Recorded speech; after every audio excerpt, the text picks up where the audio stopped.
आमचे पंकज शिवराज शिंदे सर यांनी आतापर्यंत ज्या बोगस डिग्रीमधून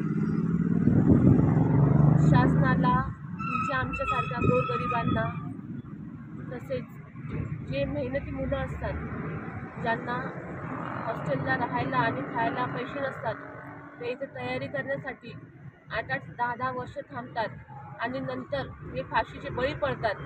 ह्या लोकांमुळे या लोकांना त्रास होतो। हे पैशाच्या जोरावरती यांनी बोगस डिग्री मिळवली, बोगस प्रकार केला। आमची मागणी आहे की यांना त्वरित निलंबित करावं, तसेच कुलगुरू यांच्यावरही कारवाई करावी।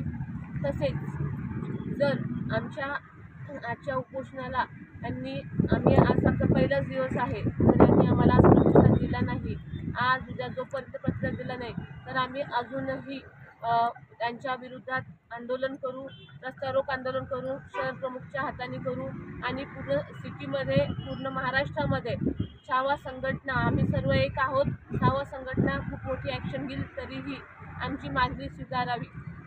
तुमचं नाव सांगा।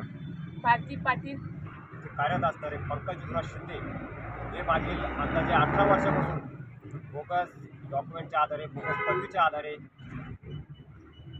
सर्व्हिस करत आहे, जॉब करत आहे त्या महाविद्यालयात। तरीसुद्धा त्यांच्यावर आजपर्यंत कुठलीही कारवाई झालेली नाही। आम्ही वेळोवेळी कुलगुरू यांच्याशी पत्रव्यवहार केला, कुलगुरूंनी सुद्धा वेळ मारून नेण्याचं काम केलं व कामात हलगर्जीपणा केला। तर आज आम्ही त्यामुळं कुलगुरूंनी कुठलाही कारवाई न केल्यामुळं आम्ही विभागीय आयुक्त कार्यालयासमोर आज उपोषण मांडलेले आहे। आमच्या मागण्या अशा आहेत का पंकज शिवराज शिंदे हे मागील 18 वर्षापासून त्या महाविद्यालयात नोकरी करत आहेत। त्यांनी मागील 18 वर्षापासून आजपर्यंत जो काय पगार उचलला, शासनाचा जो काय निधी उचलला, तो निधी त्यांनी त्यांच्याकडून सरकारने व्याजासहित वसूल करावा। तसेच त्यांच्यावर बोगस पदवी आणि खोट्या कागदपत्रा आधारे नोकरी मिळवणं 420 आणि 468 नुसार गुन्हा दाखल करण्यात यावा आणि त्यांना कायमस्वरूपी नोकरीतून निलंबित करण्यात यावे। तसेच कुलगुरू यांच्यावर कर्तव्यात कसूर केल्याप्रकरणी 1979 प्रमाणे शिस्तभंगाची कारवाई करण्यात येईल। या अगोदर आयुक्त साहेबांची भेट घेतली का आपण विभागीय आयुक्तांची? आम्ही विभागीय आयुक्तांना पत्र दिलेलं आहे, त्यांनी सुद्धा आतापर्यंत आम्हाला पत्राचं कुठलंही उत्तर दिलेलं नाही। आज आपण आम्ही उपोषण सुरू केलं, याबाबत पण त्यांना पत्र देतोय बाबा त्वरित आमचा यातून मार्ग काढण्यात यावा।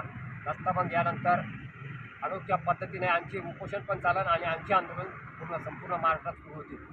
इथे सर्वसामान्य युवक आहे, गोरगरीब होतकरू युवक आहे, ज्यांनी अभ्यास करून पदव्या घेतल्या, डिग्र्या घेतल्या, त्यांनी रात्रंदिवस कष्ट करून डिग्र्या घेतल्या, त्यांना नोकऱ्या नाही आणि हे बोगस लोक हे पैशाच्या जोरावर हे जॉब करताय, बोगस पदव्या आणताय बाहेरून विकत। आपल्या याच्यात न्याय आहे का नाही?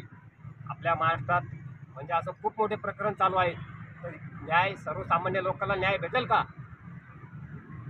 संचालकाकडे या संदर्भात तक्रार केली का शिक्षण विभागाकडे? संचालकाकडे आम्ही कुठली तक्रार केली नाही। आम्ही कुलगुरूकडे जवळपास 3 वेळेस तक्रारी केलेल्या आहेत, तरीसुद्धा त्यांनी कुठलं उत्तर दिलेलं नाही, काही नाही आणि आजपर्यंत कुठली कारवाई केली नाही 6 महिन्यामध्ये। करता आम्हाला कारण आम्हाला